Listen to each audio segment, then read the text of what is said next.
Willkommen beim Vinyl Matters Podcast hier bei uns im Presswerk bei Matter Effect. Hallöchen. Der Ron Albrecht hier, ein guter alter Freund aus guter alter Zeit, aus guter neuer Zeit, ne? Ja, schon eine Weile, ne? Ja, schön, dass du hier bist. Schönes Techno-Set gespielt. Hört es euch an, kommentiert ein bisschen. Track-IDs nicht vergessen. Er kennt alle Platten auswendig, ne? Also, Sicher nicht. Aber kann ich ja nachreichen dann, ja, genau. Vielleicht kennst du ja ein, zwei. weil Interesse Ist besteht. immer, ja, die anderen, die gucken halt in ihre Playlist rein und wir müssen richtig Koffer wühlen. Ne? Und wenn der Koffer dann wieder irgendwie, Ja. wenn der Koffer dann manchmal ein bisschen länger schon steht oder sich verändert hat, dann sagt man, Oder wenn eine Platte mal an einem Cover drin steckt. ja genau, an einem Cover, das war mein Ding früher immer. Oder gar nicht drin. Kenn ich. Gar nicht im Cover. Einiges Ne? taucht dann auch nach Jahren wieder auf. Ja, aber danke nochmal für die Einladung auf jeden Fall, ne? Ja, es war Zeit, dass du hier als Mecklenburger Urgestein, Ja. Mecklenburger Urgestein, genau. Krieg ja den Preis noch wie die dichteste Anreise, ne? Wie lange hast du die Gerberei gemacht in Schwerin? Das ging bis 2013. Bis 2013. Und wie lange? Wann hast du? Von 94 ging 94 schon, ne? Ja. Ich meine, ich kann mich nicht so an alle Partys erinnern, natürlich nicht. Ne? Aber die Closing Party kannst du dich noch erinnern, ne? Ja, die Closing Party auf jeden Fall. Und ich glaube 95, 96 sind wir angefangen, in die Gerberei zu pilgern. Gerberei, Magnet, Neukloster, Ja. die wirklichen Techno- und Hauspartys. Und bei euch dann die alte Gerberei, ne? Genau. Ein Görges damals. Dann noch. gab es die neue Gerberei. So, und wenn man dann so ein bisschen schon vorgetankt da reinkam, hat man gedacht, ich bin ja sowieso eine Alten. Ist das jetzt die alte? Ist das die? Nee, die alte war schon. Da habt ihr ja noch ganz oben aufgelegt. So, ne? Genau, ja. Also DJ Booth irgendwie 5 Meter über dem Publikum. Ja, ja. Mit einer selbstgebauten Holztreppe. Genau, selbstgebaute Holztreppe. Ja, lange her. Viel waren geile passiert Zeiten. seitdem. Ja, viel passiert. Aber wir sind beim Vinyl geblieben, wir sind beim Ja. Auflegen geblieben. Ne? Du hast ja dann auch den Plattenladen gemacht, den Easy Tracks in Schwerin. Genau. Ne? War ein geiler Plattenladen. Ein Freund damals zusammen mit Matthias. Das war wirklich legendär. Gab nicht viele Plattenläden bei uns hier oben. In Rostock gab es, glaube ich, 2, 3, aber nur einen richtigen oder 2 richtige. Und dann so, weiß nicht, Melting Point hat dann auch irgendwann mal einen aufgemacht, aber auch nicht lange und Genau. sowas. Ne? Genau. Und in Schwerin war das halt, Rostock und Schwerin ist schon ein Stückchen auseinander. Ja, 80 Kilometer. Ja, ne? Genau, 80 Kilometer. Und da war in Schwerin, der Plattenladen war natürlich auch ein Mecker für alle Leute. Und Ja, war auch ein Traumjob irgendwie. genau. Aber leider wurde irgendwann die Stadt zu klein für so einen Traumjob. Genau, wir hatten ja hier in Güstrow, haben Freunde von mir auch einen aufgemacht, der Ari, und das lief dann auch im Klamottenladen drin, das lief auch so ein bisschen, aber da konnte es dann nicht irgendwie, selbst da gab es bei uns hier in der kleinen Stadt noch genug Leute, die Vinyl gekauft haben, konnte es zwar den Laden nicht komplett von führen, aber bis dann alles zusammenbrach irgendwie, ne? Ja, ja. Im digitalen Zeitalter dann, wo dann die Download-Stores kamen. Ja, das fehlt schon manchmal. Ne? So in den Laden gehen, also wenn ich in Berlin bin, dann Ja. gehe ich auch mal ins Hardwax hier oder Genau. da. Oder die einen oder anderen Läden abklappern. Also ich mache mir das auch generell immer, wenn man rechtzeitig ankommt und es klappt, ne, dann auch, wenn man, was weiß ich, in Madrid oder sonst irgendwo, dann frage ich, ey, habt ihr irgendwo einen Plattenladen hier in der Ja. Nähe? Und dann werden da halt 3, 4, 5 Platten gekauft. So. Wie du vorhin schon gesagt hast, dann stellt man zu Hause fest, oh, die habe ich schon. Ne? Klassiker. Ja, ne. Gerade bei Techno finde ich, Techno besteht ja zum Großteil nicht aus Hits. Nee. So, sondern aus energiegeladenen Tracks, die man hintereinander reiht, wo man dann Genau. nicht immer im Hinterkopf hat, hey, genau diesen Track habe ich schon auf der Platte dort zu Hause schon, erst recht nicht, wenn da 5000 Stück stehen. Ne? Und dann hat man die halt das 2. oder 3. Mal gekauft. Support Wein. Aber das hat sich auch über die Jahre irgendwie, finde ich, geändert. Also es war früher schon so. Ja, das heißt früher, ist auch immer so ein Wort, wann früher angefangen hat. Also früher hat man trotzdem diesen höheren Wiedererkennungswert gehabt. Platten standen alleine für sich anders. Also außer Frage. Ich weiß auch nicht ganz, woher das kommt. Ich mag den Techno auch, diesen Tool-Techno, aber ich glaube, das kommt, ich will jetzt nicht spekulieren, aber durch dieses modulare Zeitalter. Du hast diese Modular-Synths, die immer, wo sich der eine Flow halt ein bisschen daran lehnt, Ja. an den anderen zu erinnern, der auch auf dem Modularsystem, und alles führt irgendwie zurück auf hört sich irgendwie so an wie Jeff Mills, der irgendwie Ja, ja. als erstes mit diesem wirklich verspulten Psychedelic Modular-Sounding Ja. und richtig fette Synthesizer sind halt wirklich ziemlich teuer. Also wenn du so einen Johannes Heil-Track von früher hattest, der wirklich brachiale Synths drauf hatte oder auch die wirklich also Advent oder irgendwie sowas, ne? So, und die sind halt ziemlich teuer. Und genau diese Synths, die stehen, glaube ich, auch, oder ein Moog oder sowas, die stehen für einen Wiedererkennungswert im Sound. Ne? Dass du so eine krasse Melodie hast, die ein bisschen tobt. Nichts gegen Modularsysteme. Der Techno ist trotzdem hammercool. Aber mir fällt es schwer heutzutage zu sagen, ey, das ist genau ein Track von dem oder sowas. Ja, ja. Oder das ist ein Track von Ah, dem. Leute, ne? hat man noch, keine Ahnung, aber das sind auch die alten Namen. Also Garnier, bin ich der Meinung, erkenne ich immer noch ganz gut. Lux Slater sowieso. Genau, ja. Ne? Als Ja, Planetary hier Assault Planetary System. Assault System, wenn du dieses knarzige Zeug so. Type Break erkennt man auch immer noch. Genau. Aber Ja, das sind ja auch die schon. Leute, die schon ewig am Start sind. Aber es gibt auch gute neue Produzenten mittlerweile. Außer Frage. Geile Sachen machen. Es verändert sich halt alles Ja. so. Aber bei mir ist es jetzt auch so, dass wenn ich irgendwie was baue, dann will ich was drin haben, was auch so für mich ein Erinnerungswert, was mich ein bisschen absetzt Ja. so von anderen Sachen, dass man da, deswegen hatte ich jetzt auch ein paar mehr Synthesizer. Einfach, ich habe da auch Spaß dran. Ja, Also. aber du bist ja da auch mal ganz anders im Thema ja schon immer gewesen, so, ne? Was das betrifft, so, ne? Mit dem Produzieren und Hypernervöser Synthesizer-Käufer. Aber ich habe auch sau viele verkauft. Ne? Sau viel. Das geht immer rein und raus dann oft so, weil das ist dann wieder so. so. Hast einen kleinen Fuhrpark hier angeschafft schon, ne? Ja, Gerätepark. mit der Zeit. Aber auch wieder verkauft, dann in schlechten Zeiten dann eine 909 verkauft für viel Geld. Und jetzt sitzt du da und sagst, scheiße, die Ja. kostet 6 Scheine, 7 Scheine. Ne? Ja, ja. Ach, so teuer sind die mittlerweile? Ja, eine 808 kannst du nicht bezahlen. Also wenn du eine vernünftige, dann bist du schnell bei 10.000 Euro, Wahnsinn. 8.000 bis 10.000 Euro. So, ne? So, und das ist halt, das ist unglaublich. Obwohl andere Geräte, es gibt Nachbauten, die machen auch so einen Sound so. Aber man sagt, dann hätte ich sie mal nicht verkauft. Aber für junge Leute ist es natürlich jetzt einfacher, Klar, vom finanziellen Aspekt gesehen, Sound zu machen, als das früher möglich war. Ja, und sie bringen einen zum Sound, sie bringen einen in ein kleines Studio, wo man mit 1.000 Euro sich 3, 4 so eine kleineren Sachen kauft, rumdaddeln kann. So, das ist schon cool. Das ist schon cool. Bei uns früher war das unerreichbar. Also ich habe mit Axel damals von Neurotron, wir haben höllische Kredite dafür aufgenommen. Echt? So, ja, über Mutti dann irgendwie Ja, 5, ja. 6, 8.000 D-Mark, die auch abbezahlt dann und hatten dann so ein paar Sachen stehen, weil ein Synthesizer, hast du geguckt, ey, oder auch Mixer, der hat sich einen Vestax-Mixer geholt und Ja, alle ja. so, boah, was? Na, überleg mal, die ersten Mixer, wie das damals anfangen, die haben noch nicht mal eine Klangregelung gehabt. Genau, ja. Wahnsinn. Ja. Da hat sich auch einiges getan, zum Glück. Obwohl auch man das alles braucht immer für zu Hause. Nee, genau. Rauflegen und hören. Du bist ja auch bekannt für deine legendären Berghain-Sets. Wie lange war das längste?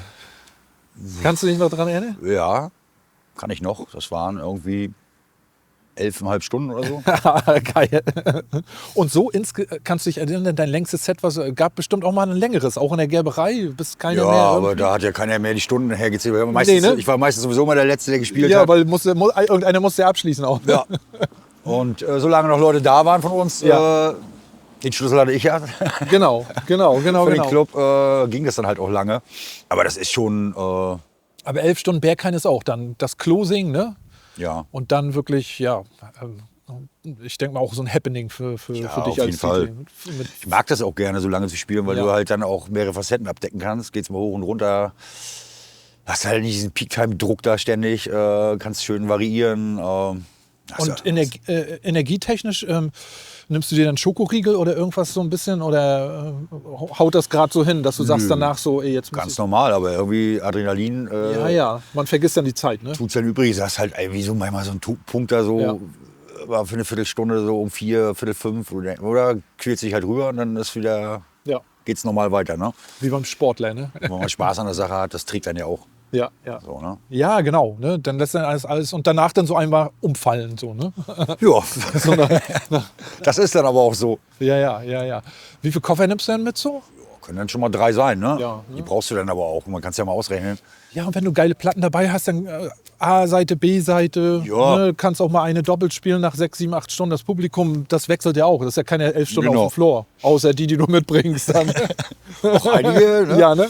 Aber ich nehme sowieso, auch wenn ich normal spiele, immer mehr mit. Also manchmal auch viel mehr, als ich müsste. Ja.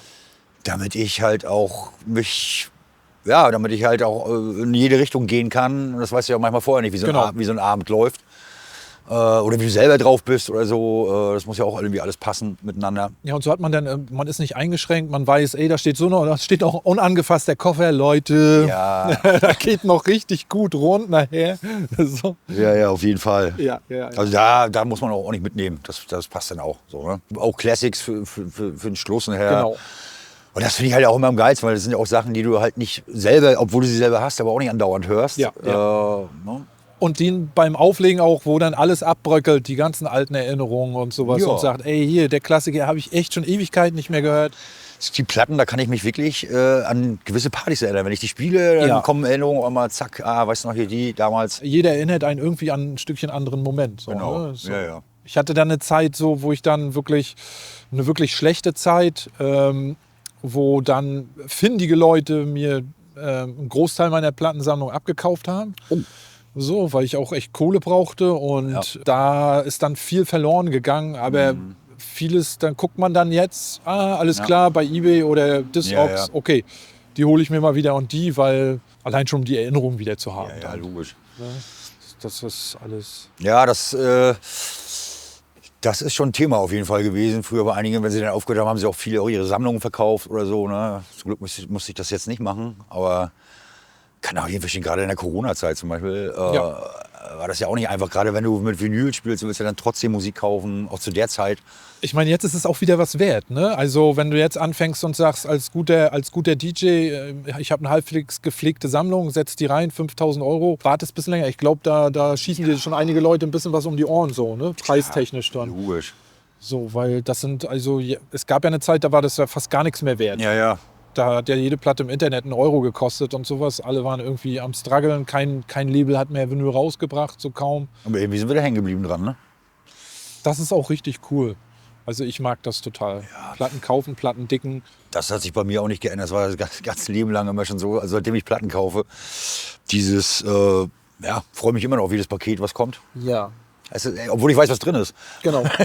Und obwohl ich es ja vorher auch schon gehört habe irgendwie beim Durchhören, aber freut man sich trotzdem jedes Mal drauf. Ja, auch wenn Leute sich immer noch Mühe geben, wie die Platte auch aussieht. Und, Genau. Es steckt halt immer noch auch viel Art drin, viel Kunst. Und hier auch, hast du ja auch gesehen, Ja. viel Handwerk, bis das Ding wirklich gut Ja. klingt. Also Respekt nochmal, ne? Also auch von dieser Stelle, dass ihr euch das hier getraut, kann man fast sagen.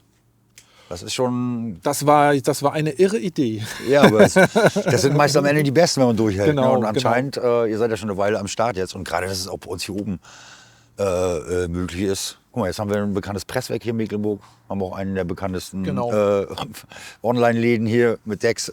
Genau, wir haben Dex Records hier, wir haben ein schönes kleines Presswerk. Genau. Und wir kennen uns alle schon von früher. Ja, genau. Das ist Es krass. hängt alles, die Kreise schließen sich so ein bisschen. Ja. Bei uns ist auch hat auch keiner irgendwie die Ellenbogen oder irgendwie sowas ausgefahren. Und die Guten sehen sich immer wieder so. Ne? Ja. Das dauert manchmal zwischendurch so ein bisschen. Und dann, wenn man sich wieder sieht, dann ist es, als hätte man sich Wie bei uns heute, ne? gerade gestern, ja, genau. Ich freue mich auch auf den Sommer, wenn ihr da irgendwas macht in Schwerin und sowas, da mal wieder ein paar Platten zu zocken oder einfach zu Ja. euch so eine Runde zu tanzen oder sowas. Hammer. Da sind wir, von der war der ja ruhig geworden, was so eigene Veranstaltungen betrifft. Aber ab und an juckt es nochmal. Genau.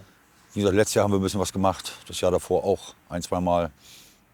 Aber alles dezent, ohne Druck, Ja, mit netten Leuten. genau. Keine Bookings, Ding, Coole Musik. 43 Klos hinhalten, ne? Alles so. Aber es ist halt auch nicht mehr so einfach wie früher, gerade hier oben in Mecklenburg. Es sind einfach weniger Leute geworden auch, Ja. was das betrifft, die zu Partys gehen. Aber das ist, glaube ich, auch in kleineren Städten überall gerade ein Thema. Ja, da hält man dann genauso durch wie früher. Ne? Genau. Und dann hat man halt ein paar weniger Leute auf dem Dancefloor, hat aber damit gerechnet, Ja. schon so ein bisschen, dass man ein kleines Ding macht, nicht auf irgendwie große Eintritte angewiesen ist und sowas. Ne, da haben die Clubs das letztendlich viel, viel schwieriger in den nicht so belebten Gebieten und auch in den belebten Gebieten wie Ja, Berlin und sowas. Also ist schon, was die dort wuppen, stellenweise, um zu überleben. Ich rede jetzt nicht von den in Deutschland von den 3, 4 Big Player, ne? Big Playern, sondern auch die Kleinen, die tragen ja nun zum Großteil des Clubgeschehens bei. Auch, ne? Und die sind wichtig, weil im Endeffekt, das sind ja auch die Clubs, die dann auch Leute so wie uns auch mal buchen. Und wenn es die nicht geben würde, ja gut, dann hast du Alles immer, startet im Kleinen. Immer, dann hast du immer auch nichts mehr zum Spielen. So. Ändert nichts an der Liebe zu der Musik, aber wenn man halt irgendwie auch mal spielen will, ja, dann brauchst du halt solche Läden halt. Ne? Genau. Ich spiele jetzt auch auf so kleineren Hauspartys in Rostock mal richtige Haussets. Hab ich gesehen, und sowas. House Nation, auch Ja. House Nation von Andi Stunic, die Ja. Party und sowas. Der hat uns neulich angesprochen, mache ich mit Markus hier 3 Stunden Back-to-Back. Rostock ist ja auch immer cool, auch mit dem UKW und so. Ja, genau. UKW dort, die halten auch die toller Fahne hoch. Laden und der ist ja mittlerweile auch überregional bekannt. Coole Bookings. Coole Strategie, coole Bookings, Ja. Kämpfen. Erinnert mich so ein bisschen an uns früher. durchhalten. Ja, ja. ging Leck ja mich auch am Arsch und trotzdem nach vorne. So, Ja. ne? Und Das ging ja auch nahtlos über. Als wir aufgehört haben Genau. mit der Gerberei in Schwerin damals, ging das da ja los. Ja. Das war dann irgendwie für mich wie so, na, da haben einige Leute den Vibe mitgenommen und haben gesagt, ich kann nicht ohne. Ne? Ja. Das geht nicht. Also ich kann nicht ohne. mal sehen, wie lange das noch so geht. Ne? Gut, alles ist immer im Wandel, die Welt dreht sich. Ne? Vor allen Dingen, das haben wir ja nur beide in den letzten Jahren oder Jahrzehnten, kann man ja schon fast sagen, oft genug erlebt, wie der Sound sich immer wieder gewandelt hat. Und gut, also ich rede jetzt mal von mir, der rote Faden ist irgendwie immer geblieben. Ja. Aber was dann wieder ein bisschen härter, ein bisschen dezenter. Aber so der rote Faden, Dann kam eine Minimal-Welle, ne, früher und trotzdem ist Techno wieder richtig groß geworden. ja, Haus, ne, das sind immer, alles andere sind so mit Begleiterscheinungen und auch Szenen, die sich öffnen und schließen und Techno und Haus ist dann immer, also das wird es meiner Meinung nach auch immer geben. So, ne, solange die Produzenten dann, solange auch alles so ein bisschen fair läuft, die Produzenten ein bisschen Cash-In haben, da ist nachher mit dem Releasen und digital und alles, das geht Ja, natürlich ja. in eine Richtung, wo man kaum noch irgendwie was abbekommt, wo du auf Ja, Social ja. Media glänzen musst. Dann gibt es Bookings, ne, wie jetzt auch bekannte DJs sagen in Interviews, also 95% der Festivals buchen nach Instagram so und gucken auf nichts anderes mehr. ja, ne? ja, Und definitiv. Also das ist auf jeden Fall ein Thema. Das coolste Publikum ist eigentlich, wenn sich das schön vermischt oder so. Ne? So, Genau. das ist, wenn jeder von dem anderen was mitnimmt. Auch. ja. Und muss man ja mal fairerweise sagen, es ist heutzutage auch nicht mehr so einfach wie bei uns früher, einfach sich einen Generator holen oder irgendein altes Gebäude. Findest du, also gerade bei uns, diese alten Gebäude eigentlich fast gar nicht mehr. Da würde heutzutage, glaube ich, auch keiner mehr hinfahren, weil die Leute, das ist, also früher sind die Leute ja auch gerade in Mecklenburg, du weißt ja, wir waren Gepilgert, ja, ne? wir sind eine Woche in Rostock, dann war Schwerin, dann war hier, Genau. da, und es waren fast immer die gleichen Leute, Ja. plus ein gewisser Anteil aus dieser Stadt. Aber man hat sie andauernd gesehen und heutzutage Genau. fährt halt keiner mehr, noch nicht mal mehr in der eigenen Stadt weit raus. Die Party hat eine große Rolle gespielt, aber auch die Leute, die man sieht. Das war eine eingeschworene Gemeinschaft aus paar hundert Leuten. Ja, genau. So, alle kannten sich Ja. und nachher nachmittags haben alle irgendwie auf so einer großen Wiese gesessen. Ja. So, ne? Und man ist von Auto zu Auto gegangen, hat alle begrüßt, mal wieder 2 Stunden rein in den Club. Kann mich auch noch erinnern. Von Auto zu Auto. Magnet. Das gibt's ja heutzutage. Hallo sagen. Das gibt's ja heutzutage ja gar nicht mehr. Ja, ja, genau. Manchmal sind wir Ja. auf Partys gefahren. Es gab und- 2 Partys früher, mal eine drin und eine draußen. Ja, ne? manchmal sind wir nur draußen geblieben. So, ne? So, manche Clubs hatten auch, also so wie Magnet oder wie bei euch Gerberei, die hatten halt auch einen riesigen Parkplatz draußen. Ja. Oder einen schönen großen, wo wirklich auch eine Subkultur entstanden ist von Leuten, die dann draußen alle Leute unterhalten haben Ja. und von Auto zu Auto und man hat Neuigkeiten ausgetauscht, man wusste über den anderen Bescheid, dann hat man sich in der Woche auch noch mal getroffen, also sind Freundschaften entstanden. Viele halten noch bis heute noch. Genau. Also ich habe meinen Freundeskreis, der ist eh schon, also die meisten Leute von denen, mit denen ich so dicke bin, die kennen alle schon 20, Ja. teilweise 30 Jahre, hören auch alle noch Musik. Aber was mir halt manchmal ein bisschen fehlt, so, es sind halt nicht mehr viel übrig, auch in Schwerin bei uns, die halt selber auch spielen, auch, mit denen man sich auch über solche Themen unterhalten kann oder so wie wir beide jetzt gerade. Ja, aber es ist auch der Zeit geschuldet. Ne? Ja, genau. Und Familie und alles sowas. Ja. Ne? Ja, da ist auch einiges passiert, ne? Genau. Bei uns beiden Ja. in der Zeit. Hey, und da hat man wirklich sein Drumherum. Man hat nicht nur noch die Party und die Freunde, sondern man hat Familie, Ja. man hat Kinder, um die man sich kümmern möchte, man hat einen Job. Ja. Und, ne, das ist alles gewachsen so. Ne? Das ist auch gut so. Ja, auf Ne? jeden Fall. Das ist gut so. Alles andere wäre auch Stillstand irgendwie. Und, Genau, ein ausgefülltes Leben ist. das ist für mich ist sowieso, ich meine, dass man das überhaupt so lange machen kann, das hätte ich ja damals auch gar nicht Genau. gedacht. Und deswegen ist das für mich auch alles Bonus. Jede Party, die ist, wo man auch spielen kann oder was auch immer. Aber es ist schon cool, wenn du halt das Geld für die Platten kriegst und noch ein bisschen, ne, das passt dann schon. Aber ja, ich würde aber welche kaufen, auch glaube ich, wenn man gar nicht mehr auflegen würde. Ja, einmal immer. Einmal immer, genau, Genau. So sieht's aus. Oh, die habe ich schon. Also zum Produzieren kann ich jetzt auch nicht viel beitragen zurzeit. Ne, ich hab aber früher Platten gehabt von dir, ne? Auf Sünd Records. Ja, das war mit dem Tom damals. Genau. Aus München, mit Tom Kufner, genau. Genau, ja. Dann hast du mit Stefan Rhein zusammen ein paar Sachen gemacht Ja. und sowas. Ne? Ich finde, ein DJ macht ja nicht immer das Produzieren aus, so, ne? Ja, dass er gut auflegen kann. Früher war das auch mal mehr strikt getrennt. Heutzutage ist es ja, die meisten, die auflegen, die produzieren auch Zeug. Bringt dann halt auch mehr am Ende, wenn du beides machst irgendwie. Aber es ist halt auch eine Zeitfrage. Also ich habe die Zeit nicht mehr, mich jeden Tag 4-5 Stunden, wie wir das früher gemacht haben, bei Stefan im Studio einzuschließen oder so. Kannst du dich noch daran erinnern, wie du zum Techno und House überhaupt gekommen bist? So? Ja, ich kann dir das noch erzählen. Also ich habe früher Hip-Hop gehört. Ja. So und keine Ahnung, bis 92 oder so, würde ich mal sagen, ja. Und dann sind wir nach Berlin gefahren, nach Kreuzberg. Ich weiß aber nicht mehr, wie der Laden hieß. Ich weiß nur, die DJ-Kanzel war irgend so ein alter Hubschrauber. Ja. Das war das DJ-Pult, so, ne? Da waren wir tierisch geflasht. Wenn irgendeiner das weiß, ein alter Laden in Berlin mit einer DJ-Boost, ein alter Hubschrauber. In der Szene war ja früher Schluss. Dann sind wir von da losgefahren und sind auf Rücktour über den Potsdamer Platz gefahren, der damals noch ganz anders aussah. Und sind halt am Tresor vorbeigefahren. Ja. Und dann haben da Leute rumstehen sehen und ja krass, aber es war wirklich so. Und dann haben wir gedacht, egal, was soll's, wir gehen da mal gucken, wie das ja früher so war. Und dann sind wir reingegangen und das war, als wenn wir das war irgendwie... Genau. Also ich musste Das stell ich mir heftig musste vor. Musste ich auch erst mal sagen, das war ja nur ganz was anderes als das, was wir vorher kannten. Und so ging das los. Und dann haben wir uns immer in Springen getroffen auf den Samstagabend. Während die anderen dann irgendwie zu einer normalen Disco gegangen sind, dann sind wir immer los nach Berlin. Dann haben wir Tresor, E-Werk, Genau, Bunker. der eine Parkplatz hat ja beide Clubs versorgt. Ne? Du brauchst ja bloß über die Straße gehen, dann bist du also nicht versorgt in dem Sinne, sondern mit Menschen versorgt. Ne? Also rüber, dann warst du beim Tresor und da warst du dann beim E-Werk. Genau. Und dann ging es immer weiter, so Platten gekauft, dann am Hardwax oder Container Records Hamburg früher Genau, noch. ja. Delirium waren wir auch öfter, was weiß ich. Und irgendwann ging das dann so los, dass wir gesagt haben, Mensch, irgendwie müssen wir in Springen auch mal jetzt langsam mal was starten. Und haben wir dann ja auch gemacht, so mit der Gerberei und mit dem Plattenladen und alles. Und dann Das war ja auch so eine revolutionäre Phase, wo dann auch bestimmt auch alle gesagt haben, boah, ey, hier in unserer Stadt, wir haben einen eigenen Club, sowas, ne? Also das konnten wir gar nicht einschätzen am Anfang, weil da gab es kein Internet. Wo wolltest du Ja, Feedback ja. herkriegen? Wir waren unsere Bookings mit Fax, so halbwegs, ne? Ja, Sowas, am Anfang waren ja nur wir. Also Ja, das lief eher auf Zuruf, weil wir uns ja ständig gesehen haben. Und wir haben auch gar nicht gedacht, dass das mal so eine Ausmaße annehmen wird. Wollten einfach selber was machen. Ja, und dann, Stück für Stück ging das dann immer weiter. Ne? Bis wir dann irgendwann mit der Gerberei dann nach Süd gegangen sind, mit dem Garten draußen und alles, kennst du ja auch noch alles. Genau, ja.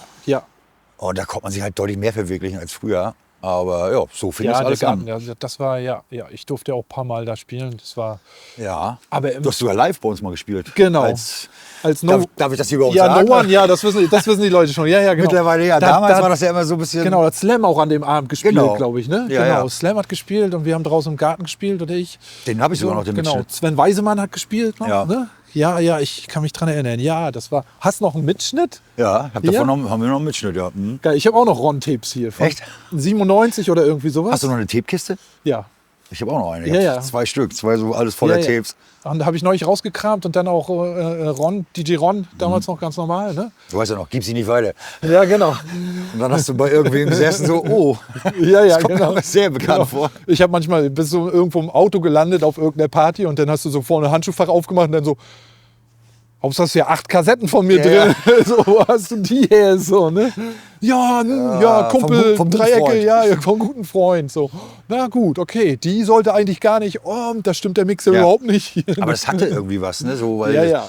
früher waren ja manche Leute, der hatte dann das Tape, ja, kein anderer so. Ne? Ja. Also wir haben auf Partys gespielt, da haben wir direkt aufgenommen und die Kassetten verkauft, haben zu Hause ein Wir bisschen vorgelegt so, und haben manchmal, also ich möchte nicht lügen, also mehr Tapes verkauft und Gage dadurch gekriegt, als wir Gage auf der Party gekriegt haben. So, weil wir haben dann in irgendwelchen Großraumdissen in der ihren Kellern gespielt, so wie Neukalen oder sowas.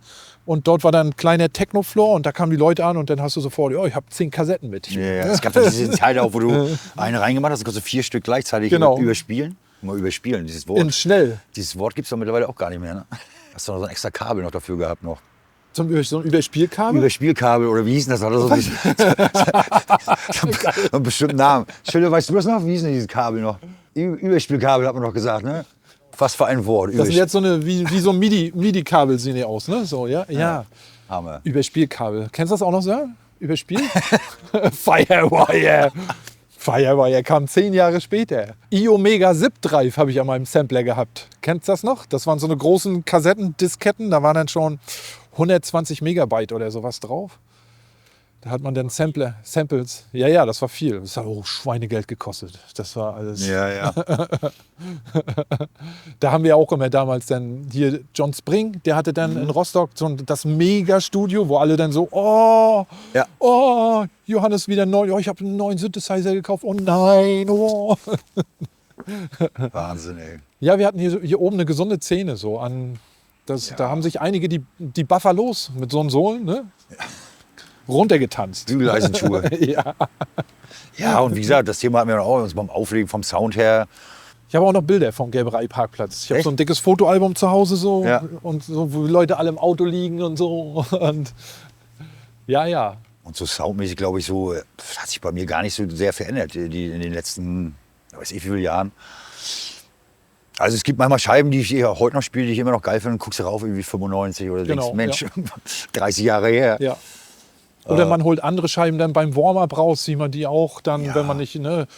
Deine Warm-Ups waren ja auch immer legendär, so, da weiß ich noch, auch in der Gerberei. Wenn keiner wollte, hast du mehr gemacht, ne? Oder Harry, ne? Ja, genau.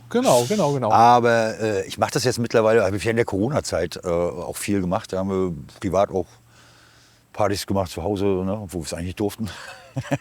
Aber so mit 8 Leuten oder 9 Leuten oder keine Ahnung und dann einfach zu Hause, ich auch keine Lust hatte, mir da irgendwas zusammenzusuchen, einfach im Regal ein ganzes Fach rausgenommen und dann das Fach durchgespielt. So. Ja, genau. Und dann sind manchmal Dinge entstanden oder Dinge, die man wieder gehört hat. Das so, ne? ist auch mal eine Idee für hier, da habe ich auch immer, weil wenn wir hier spielen, dann greife ich auch mal nur nach hinten und dann so, Oder was wir früher aufgemacht haben, keine Ahnung, wir waren so 3, 4 Leute, die bei uns auch so, dass wir uns getroffen haben und jeder hat irgendwie eine Tasche mitgebracht und dann hat jeder immer mit der Kiste von dem anderen gespielt. Ah ja, so, das ist auch geil. Und dann hast du manchmal Nummern und dann denkst du, warte mal, das ist jetzt von mir? So, ja, aber die B-Seite halt, ne, oder irgendwas. Ja. Und du hast ja so, kennst du auf jeder Platte hast du so eine Nummer oder 2, die du geil findest und dann hörst du den Rest auch immer nicht mehr an. So. Ja, genau. Und ein Fremder geht da halt ran und skippt da ein paar Mal durch und denkt, die ist geil, nehme ich mal. Und du denkst, Ja, genau. Das hat schon eine Menge Spaß gemacht irgendwie. Spielst du da jetzt wirklich meine Platte? Gleich so. Ich klaue mir meine Platten. Überleg mal auch das Thema, wie das damals war, wenn du überhaupt rauskriegen wolltest. Ich weiß nicht, wenn wir im Tresor waren, weiß ich noch, ich höre öfter mal Platten, so, die jetzt alle zu unseren Dingen gehören, die halt so stehen, die man sagt, die braucht man auch. Die hast du da gehört, ja. Gucken war schlecht. Versuch das mal irgendwie rauszukriegen oder so. Ne? War eine mega Challenge immer. Ich habe mal Sven Feth im Globus aufgelegt, auch im alten Tresor, dann oben im Globus und dann da hoch und Decksharking. Ja. Ich hatte da einen Freund, der hat dann wirklich auch den Zettel voll gehabt danach. Und am nächsten Tag in Hartwachs rübergereicht. Ne? Und dann bist du nach Hause gefahren, hast gesagt, ich habe 5 Nummern jetzt Sven jetzt, weil das war immer, immer noch so. Ne? Aber du hast nicht vorgesungen. Nee. Wie im Hotze-Comic, ne? Du, habe ich alles im Plattenladen, sowas habe ich alles erlebt im Plattenladen. Da konnte ich dann meistens nicht helfen. Bum, tschack. Wie im Hotze-Comic. Ah ja, genau. Ich habe noch einen Hotze-Comic, auch handsigniert. So ein Buch, ja. Kenne ich auch noch. Von den beiden Malern handsigniert. Brinkmann und Kopecky, Ja, genau. Geil. Ronald, cool, dass du hier gewesen bist. Vielen Dank für das Hammer-Set. Ne? Hat sehr viel Spaß Also das wird auch nicht das letzte Mal gewesen sein, weil der Podcast, ich denke mal über die Jahre, wir machen das weiter einfach, weil wir es geil finden. Ja. Und dann, ja, wenn wir uns nicht da sehen, sehen wir uns da oder hier. Wir werden uns immer wieder irgendwie Ja, laufen, auf jeden Fall. Ne? Die Guten sehen sich immer wieder. Ja. Das war Vinyl Matters. Ich hoffe, ihr habt Spaß dann bei dem Set auch. Lasst die Glocke läuten. Ihr wisst ja hier YouTube, hier Linglong, dass ihr News kriegt. Kommentiert unten drunter. Tracks könnt ihr auch fragen. Wir kriegen das bestimmt raus mit der Community zusammen. Ich helfe gerne. Ne? Und Ronald hilft auch gerne. Ja, habt weiter Spaß auf unserem Kanal. Habt weiter Spaß mit Musik, mit Schallplatten, mit eurem Leben. Matter of Fact. Ciao.